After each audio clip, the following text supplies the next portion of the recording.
queridos estudiantes, en la mañana de hoy nos encontramos iniciando la segunda actividad, el segundo encuentro sincrónico presencial de nuestra materia de Derecho Civil 1 en convenio con la Universidad de Falcón y Instituto de Estudios Superiores de Investigación y Posgrado. Vamos a iniciar con lo que es la parte 2, lo que tiene que ver con las personas, persona, el nombre, como que nos identifica como personas y nos hace... Aquí tenemos un repaso, lo primero que van a ver es un repaso, las láminas están continuas, de los primeros encuentros donde hablamos de derecho, que es el derecho objetivo, derecho positivo, vamos hilando, ¿no? El derecho privado, derecho civil, las fuentes indirectas o las fuentes de que emana del derecho, son la jurisprudencia y la fuente principal que es la ley. Tenemos que es el concepto de ley, cómo se crea una ley, cómo se sanciona una ley, la vigencia obligatoriedad de la ley y la vigencia territorial de la misma, que la tenemos en el artículo 8 del Código Civil. ¿Cuáles son los códigos? ¿Cómo ha evolucionado el Código Civil venezolano? Y nuestro código que data de 1982 y tenemos también la Ley Orgánica de Registro Civil del 2009. Aquí terminamos. Aquí iniciamos la segunda parte, que es el tema 2, que es el que vamos a ver el día de hoy, que es el que tiene que ver con la persona, el estado civil en las personas, la posesión de estado, el nombre de la persona natural, y podemos hablar inicialmente de lo que es la identidad de las personas. El nombre es la palabra, vocablo, organización de letras, de palabras que nos identifican y nos independizan o nos de un determinado grupo de personas. Podemos hablar de lo que era el nombre como tal, que es el que nos colocan nuestros padres en el momento que nos registran o que identifican a través del acta de nacimiento o partida de nacimiento. Y tenemos el nombre de pila o nombre particular. Mientras que el apellido nos identifica o nos enlaza con nuestro grupo familiar. Tendríamos entonces que la entidad de las personas está conformada por un nombre y un apellido. El nombre es ese atributo que nos permite identificarla y constituye un derecho de la personalidad. Se incluye tanto el sentido del nombre en el sentido estricto como también, como se le denominaba también el nombre de pila o bautismal, que bueno, hace muchos años identificaba al individuo, y con el apellido que lo hace como a una familia. El nombre es un derecho personal y lo hace estar dentro de los derechos de la personalidad, es inherente a la persona, por lo tanto es un derecho subjetivo extrapatrimonial. También podríamos hablar que el derecho inherente a la persona, el nombre, es una institución de derecho privado en la que coexisten elementos de derecho público. Son personalísimos. Tiene unas características que nos permite el nombre identificar a las personas. Es un signo del estado civil porque podemos signarlas con nombre y apellido. Y en este caso, cuando tienen la edad como tal, pues con una cédula de identidad que los identifica. Así como sucede con el estado civil, el nombre es inalienable, es indisponible, es imprescriptible y solo modificable cuando la ley lo permite. En este caso, pues, una de las formas para modificar el nombre, como ya sabemos, es cuando el nombre afecte la personalidad, lo someta al escarnio público, afecte la personalidad del individuo, podría tomarse la determinación del cambio de nombre. O sea, existen unas características para que esto se consolide o para que pueda ser posible dentro de nuestras normas. El nombre es inalienable, no puede cederse ni adquirirse por convenios particulares. Es indisponible, solo puede intervenir la voluntad privada en los casos autorizados por la ley. Es imperceptible porque ni se adquiere por usucapión ni se pierde por prescripción extintiva. Solo puede modificarse en los supuestos permitidos por la ley. Ajá, vamos a hablar, como venimos hablando del nombre, ¿sí? Recuerden que lo primero que nos identifica es nuestra acta de nacimiento, ¿verdad? Ese registro de nacimiento del hospital que luego va al registro civil y estampa nuestra acta de nacimiento. Ahí aparecen unos datos que nos habla la Ley Orgánica del Registro Civil, de esos datos que aparecen allí. Bueno, cuando hay algún error de forma, sí, ese error puede ser subsanable dentro de la oficina del Registro Civil. Dentro de la misma oficina del Registro Civil se hace todo la Oficina Nacional. Cuando el error es de fondo, Entonces, este error se realiza a través de la Oficina Nacional de Registro del tribunal. Entonces, tenemos la diferencia cuando tenemos errores de forma y cuando tenemos errores de fondo, que afectan lo que es el nombre, o en este caso podría ser el apellido. Puede ser también porque ocurren casos en los que son asentados los niños o son registrados, en este caso con un apellido mal, por decir algo, porque sus padres, supongamos, tienen doble nacionalidad, están registrados en 2 países diferentes, que es algo muy común en estos momentos, o que sucede mucho en la frontera. Entonces, supongamos que la persona está registrada en ambos países, pero la persona decide trasladarse a otro país, supongamos que decide trasladarse hacia Colombia, y se va a llevar sus hijos. Resulta que cuando la persona llega allá, los padres de ese niño no son esa misma persona, porque la persona, supongamos que aquí tiene un apellido diferente. Entonces, cuando ven el acta de nacimiento, le dicen, señora, pero ustedes no son sus hijos. Sí, claro, ellos son mis hijos, yo he vivido con ellos, tenemos la posesión de Estado, pero necesitamos probar que verdaderamente son sus hijos. Realmente estas actas de nacimiento no coinciden con su identidad colombiana. Entonces, son situaciones que se suscitan. Incluso, últimamente he visto que la gente nunca se preocupaba por ver si el acta de nacimiento tenía un error, si tenía una letra mal, si tenía algo mal en la identidad. Y con esta situación que ha tenido mucho que ver con lo que es la parte de la identidad, las personas han encontrado muchos defectos en sus actas de nacimiento, por eso ahora se descartaron esas actas de nacimiento que se transcribían. Ahora las actas de nacimiento deben ser una copia fiel exacta del libro para que no exista ningún error, porque generalmente en la transcripción, por error humano, a veces cambiaban una letra, entonces, o una letra del nombre o una letra del apellido. Ahora las actas de nacimiento, que tienen legalidad incluso para legalizar y para apostillar, deben ser una copia fiel exacta del libro. Todavía por ahí encontramos algunas actas de nacimiento que son transcripciones a máquina. Bueno, esto ya está descartado, hay una resolución que nos habla de que debe ser la copia exacta. El nombre tiene que ver con una cualidad natural adquirida que la misma supone una manera de ser o estar en la comunidad, y que el ordenamiento jurídico toma en consideración para atribuirle efectos jurídicos. Estos efectos jurídicos serían la capacidad de obrar, que viene acompañada de un conjunto de deberes y derechos que nos permiten actuar en un momento determinado, porque así como tiene deberes, pues también tiene derechos.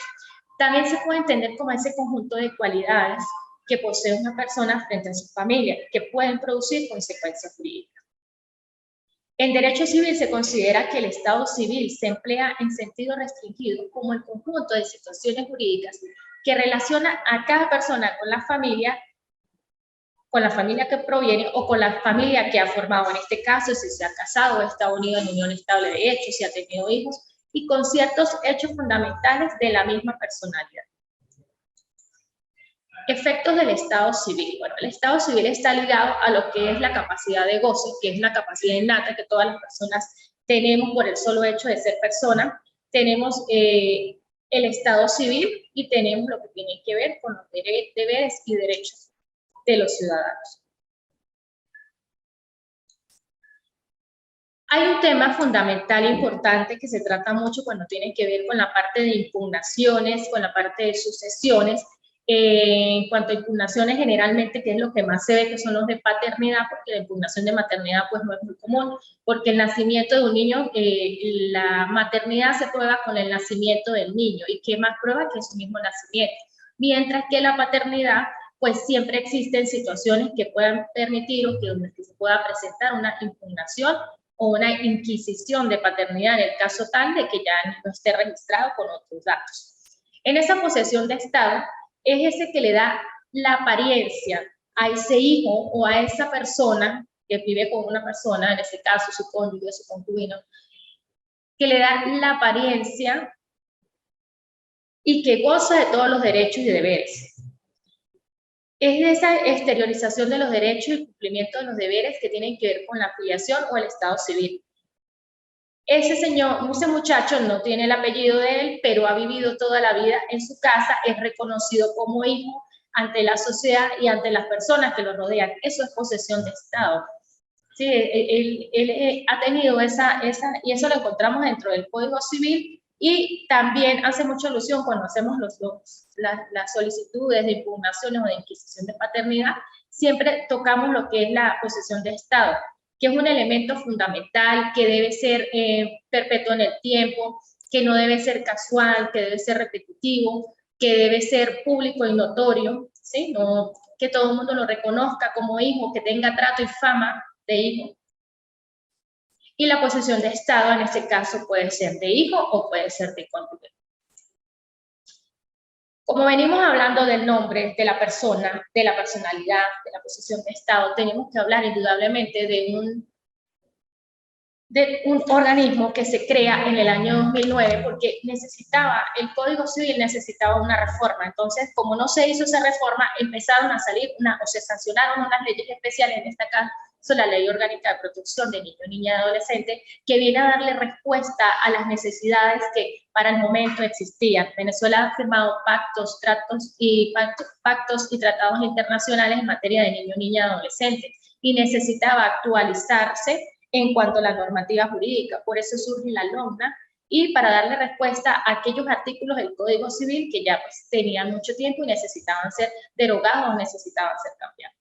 Pero también tenemos la Ley Orgánica de Registro Civil, que es la que viene a darle respuesta a todo lo que es el tema de las acciones de Estado, que tienen que ver con los nacimientos, con las defunciones, con los registros de los matrimonios, con los registros de las uniones estables de hecho, que lo hacemos allí dentro del registro civil. El registrador civil, que se encuentra, o su figura se encuentra en cada municipio, es esa figura que lleva a cabo cada una de estas acciones que se desarrollan allí. Ellos incluso tienen un manual para realizar las actividades y cada actividad que vas a realizar allí tiene una cantidad de requisitos. O sea, si vas a solicitar una rectificación de un acta de nacimiento, si solicitas una nota marginal, si lo que necesitas es registrar un acta de defunción, tiene una cantidad de requisitos indispensables como tal.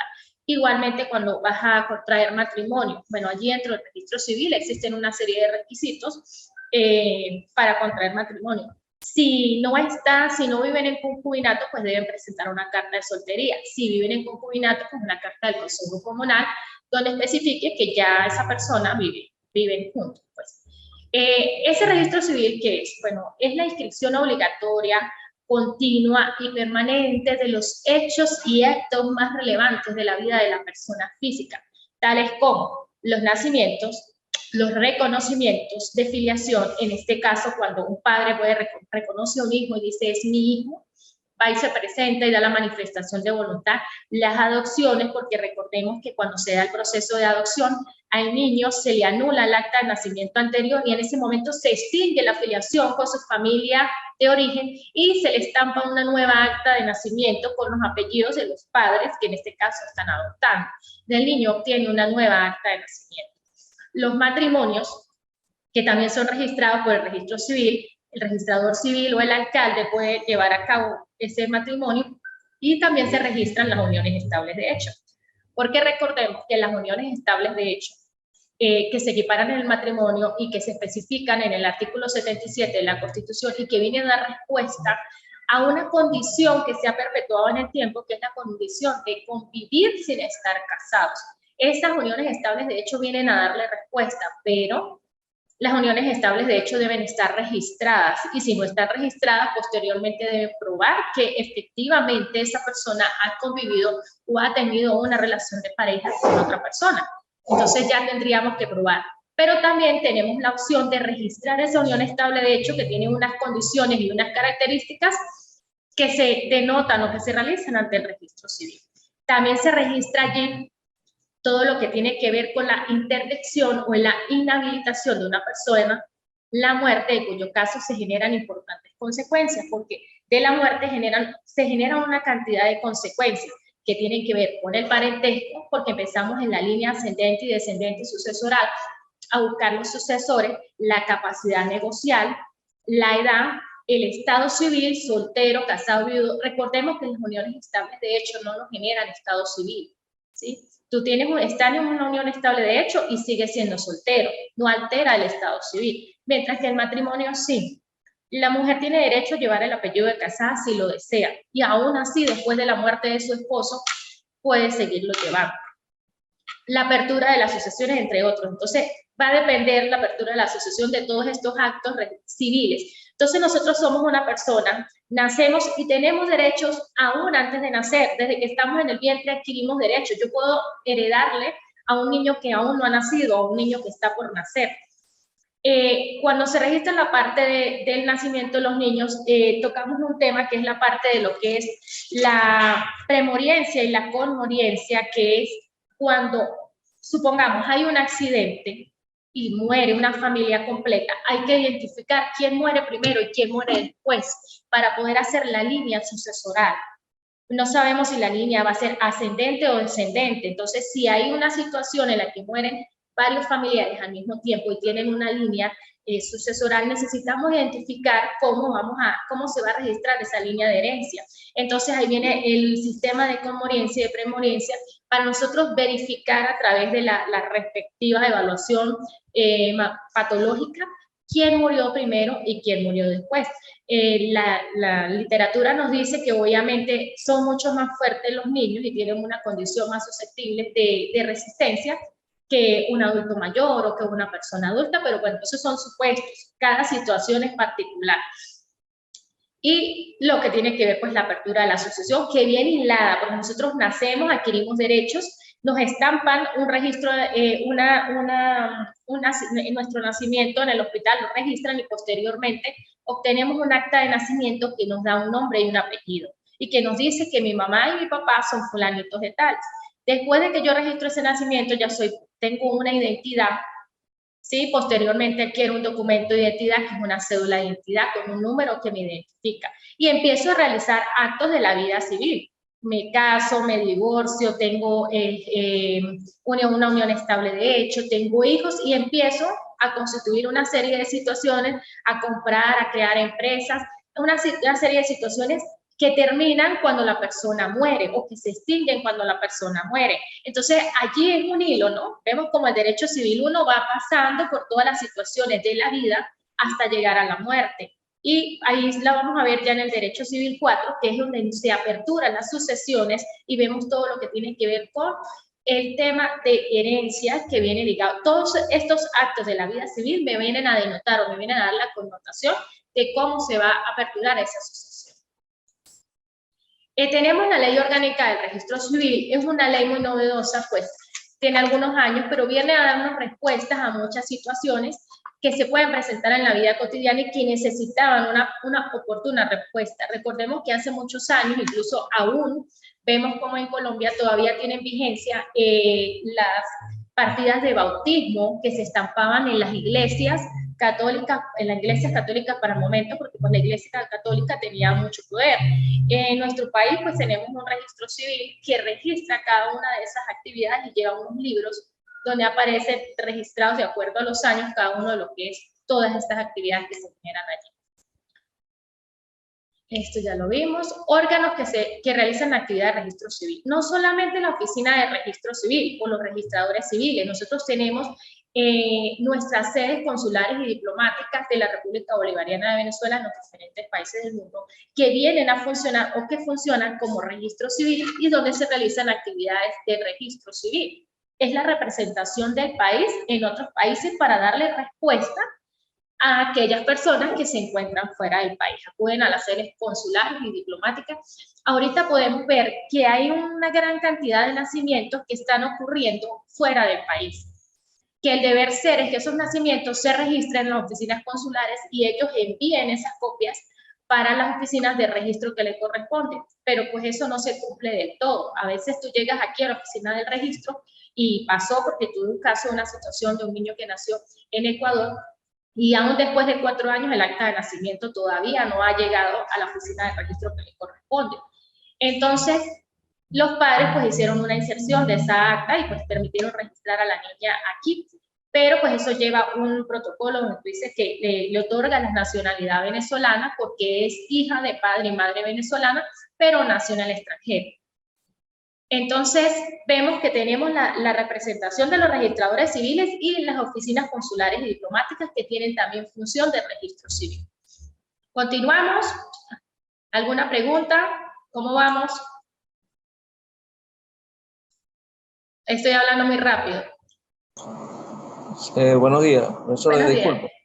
Bueno, yo le envié una pregunta allí, lo que tiene que ver con supresión de Estado, porque hablamos ahorita de posesión de Estado, ¿no? El término supresión de Estado. Pero no está ligado a lo que es la parte de la personalidad.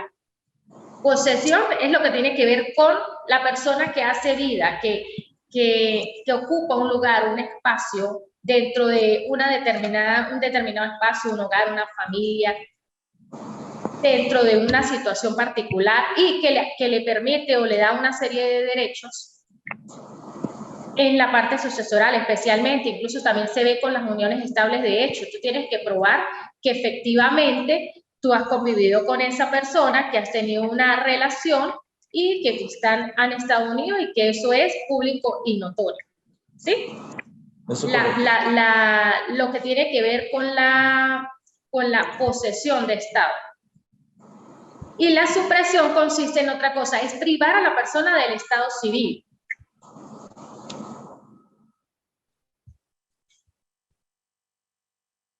Cuando se le atribuye a una persona un estado civil que no tiene.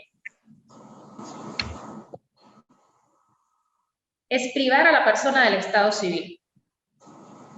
Ok, gracias. Bueno, continuamos.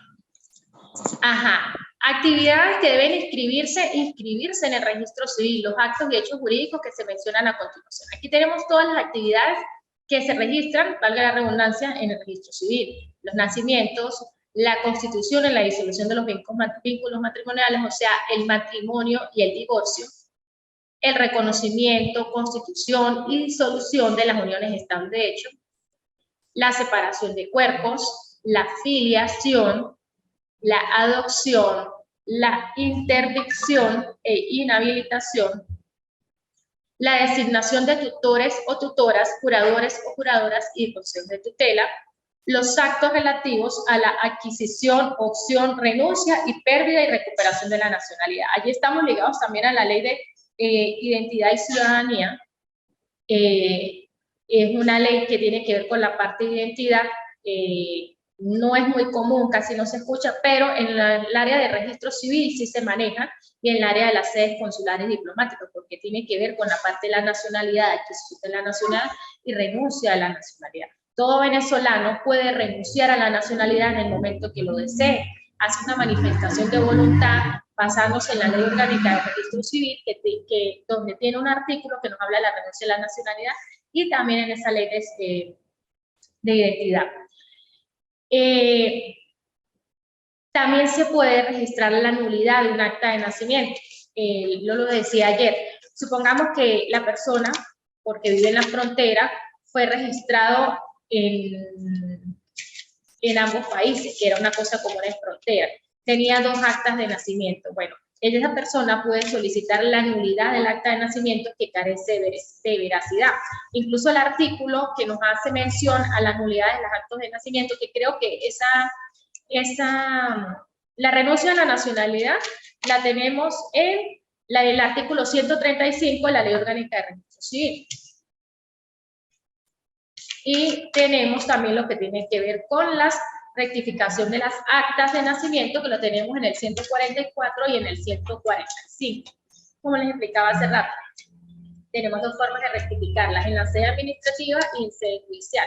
En sede administrativa procederán la rectificación de las actas cuando haya omisiones de las características específicas de las actas, o sea, errores materiales que no afecten el fondo del acta. Y los errores que afectan el fondo del acta, pues se subsanan por el tribunal. Si la persona es una adulta, por un tribunal civil, y si la persona es un niño, por el Tribunal de Protección del Niño, Niña y Adolescente. Hay una forma también donde se pueden anular las actas cuando tenemos 2 actas, sea porque la persona tiene 2 actas en Venezuela, o porque tiene un acta o 2 actas en Venezuela, o un acta en otro país y otra acta en este país. Por lo menos es muy común que las personas tengan aquí en frontera actas en Colombia y actas en Venezuela. Entonces, ¿qué se hace? Se anula la primera acta, la acta que carece de veracidad. También se puede anular por la doble o la múltiple inscripción, y esta nulidad no puede ser registrada por el tribunal. Por eso hay una sentencia donde nos hablan que las nulidades de las actas se registran por la Oficina Nacional de Registro Civil. Uno hace la solicitud de la oficina regional, eso va Eso va hasta Caracas y ellos toman la decisión y se anula esa acta de nacimiento que carece de veracidad y la persona queda con el acta de nacimiento, pues que fue la primera que se estampó. También cuando el funcionario que registró el acta sea incompetente, o sea, no tenga el respectivo nombramiento que le corresponde. También vemos en cuanto a la renuncia, que es la manifestación de voluntad, la persona puede recuperar la nacionalidad posteriormente, que quiere decir, sucede por decir algo que la persona tiene la opción de obtener, por ejemplo, la nacionalidad alemana, porque bueno, sus padres eran alemanes, porque necesita migrar, pero necesita también la colombiana para poder salir. Entonces, ¿qué hace? Renuncian a la nacionalidad, porque no pueden tener en algunos países una tercera nacionalidad. Algunos pueden tener dos, pero no pueden tener tres. Entonces, por decir algo, renuncian provisionalmente a la venezolana, que les crea un poquito más y les posibilita un poquito más para viajar, pero posteriormente la persona puede adquirirla nuevamente. O sea, el hecho de que usted haya renunciado a la nacionalidad, obviamente uno no renuncia porque quiere, uno renuncia porque existe una condición que le impide tener las tres nacionalidades. O ha pasado también, he tenido personas que quieren ocupar cargos públicos en otros países y entonces pues nada, renuncian a la nacionalidad venezolana. Esto, después de que se hace la renuncia, eso pasa a la oficina del Consejo Nacional Electoral para que la persona sea identificada y posteriormente pasa a lo que es el SAIMER para el bloqueo del serial o del código de la cédula. Eso crea unas repercusiones y unas situaciones allí. Tampoco es tan sencillo, siempre es un poquito tedioso. Yo he realizado varias y pues es un poquito tedioso porque estos temas ahorita de nacionalidad e identidad pues tienen así como que algunos obstáculos que vamos poco a poco superando porque bueno, se presentan muchas situaciones. Incluso yo tuve un registrador civil que me dijo que por qué la persona quería renunciar. Yo le digo, bueno, porque es su voluntad. Quiere renunciar y punto porque ya adquirió otra nacionalidad. No, pero es que ¿por qué? O sea, no, eso no es problema del registro civil. Eso es una manifestación de voluntad de la persona. Dice, yo quiero renunciar a la nacionalidad. La puede adquirir nuevamente. También los actos de naturalización se registran por ahí. El registro civil de las personas, de los pueblos indígenas, la defunción, la presunción y la declaración de ausencia. En este caso, cuando la persona no aparece, se puede hacer una declaración de ausencia y la presunción de muerte. Yo tuve una situación donde una señora, su pareja, partió en una pequeña embarcación y pasaron muchos años y él nunca apareció. Bueno, se hizo una presunción porque la persona nunca apareció, tampoco hay registro de que haya muerto, pero la persona nunca apareció. Y se hizo especialmente por los términos de filiación, porque la señora necesitaba viajar con sus hijos y necesitaba el ejercicio unilateral de la patria potestad. La residencia, las rectificaciones e inserciones del acta de nacimiento, que ya les estaba hablando, se hacen a través de notas marginales. O en ese caso, si el error es de fondo, entonces la debemos hacer por el tribunal. La condición de migrante temporal y permanente, la pérdida y revocación de la misma. Los demás actos y hechos jurídicos relativos al estado civil de las personas que estén previstas en las leyes y reglamentos de la República Bolivariana de Venezuela. Aquí tenemos en el artículo 3 todas las situaciones que se pueden realizar dentro del registro civil, todas la gama de situaciones que se pueden generar allí. Incluso ellos tienen unos manuales específicos que también los manejan las oficinas consulares, donde estampan cada una, incluso tienen unos modelos para realizar algunos actos que se dan allí dentro del registro civil. Bueno, el registro civil, las condiciones del registro civil debe ser algo centralizado, pues toda la información referente al estado civil de una persona debe estar registrada en una misma oficina, inclusive en un mismo expediente. Por decir algo, si yo nací en San Cristóbal, pero bueno, debe estar registrado de acuerdo al lugar donde nací, o a la clínica o al hospital donde nací. Deben tener acceso todas las personas, salvo algunas limitaciones porque es información personal, y allí traemos a colación el artículo 60 de la Constitución que nos habla de lo que es la privacidad, la intimidad y la confidencialidad. Y restringe algunas situaciones a las personas o a las filiaciones que tienen que ver con niños, niñas y adolescentes, porque son actos de la vida privada. Me preguntaba una señora, si yo voy a hacer una rectificación o voy a hacer una anulación, ¿A qué registro civil acudo? Bueno, acude al registro civil donde esté estampada el acta de nacimiento, al mismo registro civil. Por allí está que se nos corta el tiempo. Tenemos algunas actividades, porque no quiero escaparme sin hacer tenemos algunas actividades ya esta semana.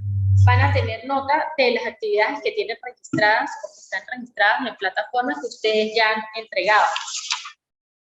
Tuvimos la primera actividad, que era un ensayo de manera individual, y tuvimos la segunda actividad, que era el análisis de una sentencia, ¿sí? Tuvimos el análisis de la sentencia 00558 de la magistrada María Carolina Amelias del 22 de abril del año 2014. Esta sentencia es vinculante, esta sentencia nos habla acerca de las anulaciones de las actas de nacimiento, ¿sí? Allí se hacía una solicitud al tribunal y el tribunal manifestaba que no tenía competencia para realizar esas respectivas anulaciones, porque la ley orgánica del registro civil nos viene a decir que esas anulaciones se hacen por aquí, por el registro civil, y no se hacen por el tribunal. Yo tengo un caso particular donde es una señora que nació en Colombia, se vino para Venezuela.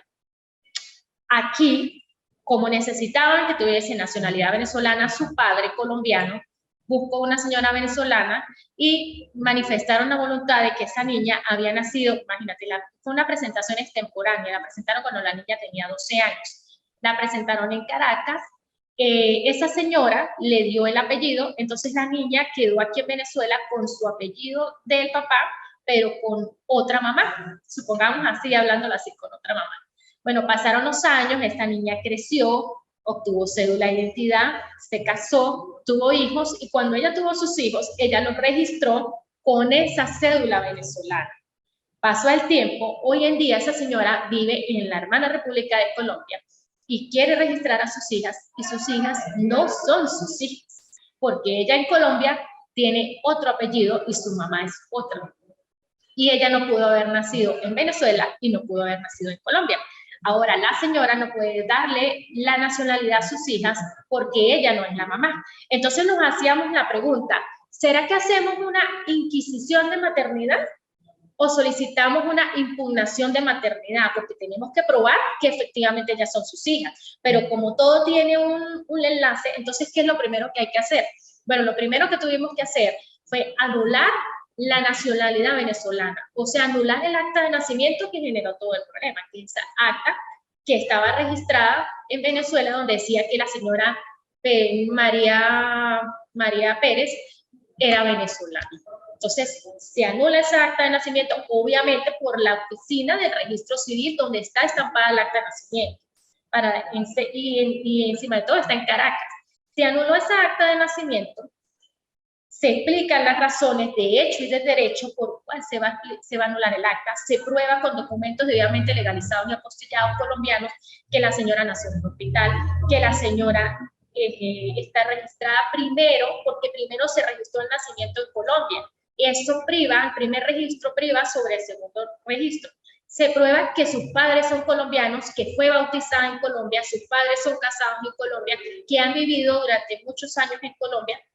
Se le prueba a la oficina de registro civil que esto es así a través de un escrito, donde haces las alegatos de derecho para poderle dar el entendimiento a la persona que lee el escrito. Y tú solicitas que se anule el acta de nacimiento basado en doble inscripción, porque la persona está registrando país. Después de que se hace todo ese proceso, entonces nos vamos al Tribunal de Protección más cercano al domicilio, en este caso sería pues aquí, por esta zona del área de Táchira, donde se solicita, ¿qué vamos a solicitar? Bueno, vamos a una inquisición de maternidad, no, una impugnación de maternidad. Entonces habría que probarle al tribunal, habría que hacer una prueba de ADN para que el tribunal tenga conocimiento si efectivamente esas niñas son hijas de esa señora. Pero tenemos una ventaja, que es la posesión de Estado. Esas niñas han vivido toda la vida con la mamá y con el papá y tienen la posesión de Estado, o sea, son reconocidas como hijas de ellos. Entonces, bueno, hay varias vertientes. Está la vertiente si mejor hacemos una anulación de la acta de nacimiento de las niñas y no hacemos un procedimiento de impugnación o de inquisición de maternidad que podría durar mucho tiempo y que no es muy común, ¿sí? Porque no es muy común impugnar la maternidad, y hacemos una anulación del acta de nacimiento de esas niñas, y que se estampen unas nuevas actas de nacimiento con los verdaderos datos de la madre, en estos casos los datos colombianos, porque al ella anular su acta de nacimiento está anulando todos los actos de la vida civil que se constituyeron, la cédula de identidad, si tuvo un título universitario, todo eso queda anulado. Si se casó, todo eso queda anulado, porque al anular ese primer acto, se anulan, al ser nulo ese primer acto, se anulan todos los demás actos relativos a la identidad y a la nacionalidad de esa persona. Entonces vemos como todo es un hilo, como cada condición o cada situación genera una cantidad, una repercusión. No es algo que se cierra, sino algo que se empieza a abrir ese abanico a medida que nosotros vamos registrando actos de la vida civil. Bueno, vamos cerrando porque pues tengo el tiempo pues en este espacio es un poco corto. Para mí ha sido un placer estar conectados con ustedes. La materia es súper amplia, hay muchísimas cosas para hablar, es una materia muy bonita. El derecho civil 1 es una materia hermosa porque tiene que ver muy directamente con la persona y va unido, posteriormente lo van a ver en el derecho civil 2 familia, cuando empiecen a ver bienes. Es una materia que está íntimamente relacionada con la persona y con los actos de la vida personal de cada uno. Es una materia pues bastante básica, necesaria, donde no necesito solamente que se quede con lo que están viendo aquí, sino que lean, que indaguen. Hay varios libros con los que se pueden apoyar. Tenemos allí hay uno de la profesora Masuera Rina, ¿sí? Que es el Manual de Derecho Civil Personas. Tenemos también a Aguilar Corrondona y una cantidad de información pues que podemos obtener lo que es acerca de este Manual de Derecho Civil Personas de Reina Masuera. Es muy bueno, es muy completo y está pues bastante actualizado. Bueno, para mí ha sido un placer compartir con ustedes, Juan. Me despido por aquí.